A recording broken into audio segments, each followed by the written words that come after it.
Welcome to the video. Today we have an interesting problem to solve related to identifying and modifying file extension settings in the Windows registry. The problem revolves around finding out the current value set for hiding file extensions via PowerShell or any other language. This scenario is common among users who want to customize their file extension visibility settings but are unsure how to go about it. Now, let's delve into the solution to this problem. The first step involves retrieving the current status of the HideFileExt setting using PowerShell.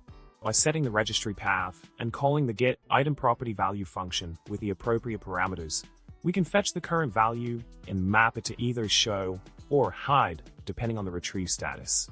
This allows us to determine the current visibility status of file extensions effortlessly.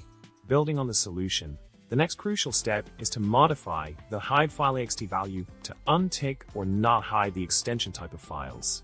By utilizing the setItemProperty function in PowerShell and specifying the registry path, name HideFileExt, and setting the value to 0, we can effectively change the file extension visibility setting to reveal file extensions.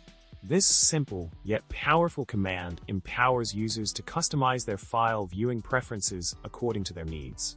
In summary, we've successfully tackled the problem of identifying and modifying file extension visibility settings in the Windows registry using PowerShell. By leveraging the provided code snippets and commands, users can effortlessly manage their file extension display preferences with ease. I hope you found this video helpful and informative. Don't forget to like, subscribe, and leave a comment below with your thoughts and suggestions. Until next time, happy scripting!